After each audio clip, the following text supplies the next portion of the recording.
सभी लोगों को मेरा प्यार भरा नमस्कार। चलिए आज एक नई कहानी आप लोगों के सामने हम लाते हैं। वो कहानी कुछ लोग तो जानते होंगे, कुछ लोग भूल गए होंगे और कुछ लोगों को लगता है हाँ ही तो वो कहानी है। मगर मेरा दावा है फिर से कि नए पीढ़ी के जो लोग हैं वो लोग ये नहीं जानते। भगवान श्री राम जी उनका जो स्वर्गवास वो कैसे हुआ था, उसका कहानी कैसे है। रामायण की कहानी लगभग हम लोग सभी जानते हैं, मगर भगवान श्री राम, लक्ष्मण, भरत और शत्रुघ्न जी उन लोगों के स्वर्गवास कैसे हुआ था ये हम लोग लगभग नहीं जानते। तो इस कहानी के लिए हम लोग आज चलते हैं। इसके बीच में हम एक छोटा सा आप लोगों से इंफॉर्मेशन शेयर करना चाहते हैं कि ये सुवास जो परफ्यूम है ये मैं अपने हाथों से घर में बनाता हूँ। शायद वीडियो में ठीक ठाक नहीं आता है। आप लोगों को अगर चाहिए हो, सैंपल चाहिए हो तो बस आप लोग मैसेज कीजिएगा या फिर कमेंट्स में लिखिएगा, मैं आप लोगों को भिजवा दूंगा। Thank you so much for giving your time. ये सैंडी है, सैंडलवुड की हाथ से बनाया हुआ परफ्यूम। देखिए वीडियो में शायद ठीक ठाक नहीं आया है, मगर मैं यहाँ दे रहा हूँ, देखिएगा ये है सैंडलवुड वाला परफ्यूम। ओके,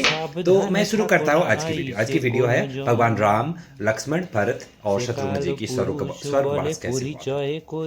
माना जाता है जब रामायण की कहानी पूरा एकदम अंत में आ गए थे, सीता जी की पाताल प्रवेश हो गए थे, तब लव और कुश वो लोग बड़े हो गए थे। तो इस बीच में यमराज जो है वो सोचने लगे कि भगवान नारायण जो है उनका धरती पर टाइम जो है, समय जो है वो खत्म हो गया है, त्रेता युग अभी खत्म होने वाला है। तो वो लोग अभी तक तो नहीं आ रहा है स्वर्ग में, तो उन लोगों को कैसे बुलाए। जैसे साधारण लोगों की मृत्यु होती है वैसे अगर उन लोगों की मृत्यु हो जाए तो ये तो यमराज की बस की बात नहीं है कि भगवान की श्री राम को मौत दे दिया जाए।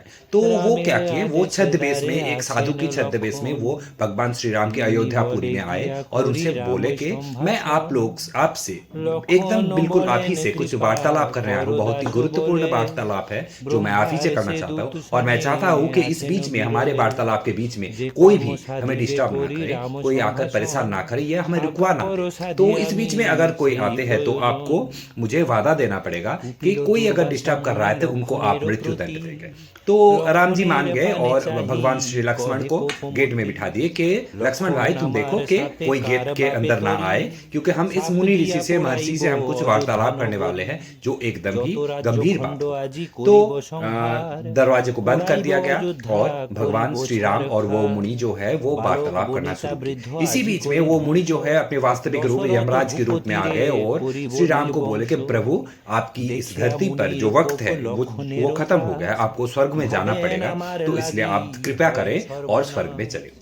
ये सब वार्तालाप जब भीतर हो रहा था उसी बीच में द्वार पर दुर्वासा मुनि आ गए। आप तो जानते ही होंगे दुर्वासा मुनि कितने भयंकर और कुपित स्वभाव की मुनि है। वो थोड़ी छोटी छोटी छोटी बातों में वो श्राप देते थे। तो वो लक्ष्मण को डरा दिए कि अगर उनको अंदर नहीं जाने दिया गया तो वो भगवान श्री राम को श्राप देंगे। तो लक्ष्मण जी बहुत चिंता में पड़ गए और वो एकदम मतलब बाध्य होकर वो दरवाजा खोले, भीतर गए और बोले कि हम आपकी जो वादा है वो आप पूरा कीजिए, मुझे मृत्यु दंड दीजिए, मगर मैं आने के लिए व्यवस्था।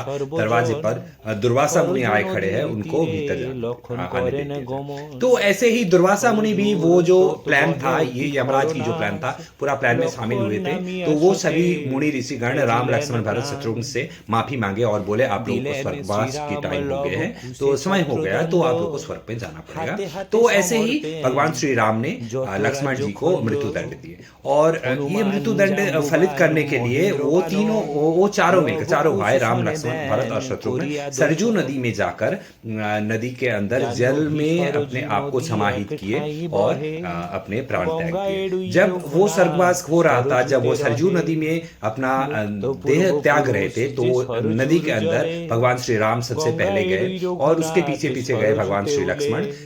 लक्ष्मण भीतर जाते ही अनंतनाग के रूप में ले लिए और उन पर बैठ गए भगवान श्री राम नारायण के रूप में। उनके चारों भुजाएं फैल गए और उसके साथ साथ गए भरत और शत्रुघ्न जो गदा और शंख के रूप में भगवान श्री राम के, भगवान श्री नारायण और राम जो भी आप समझे उनके हाथ में सुशोभित। तो और इसके बाद लव और कुश जो है वो लोग अपना राज्यकाल संभाले। आप लोग बोलिएगा ये कहानी कैसा लगा।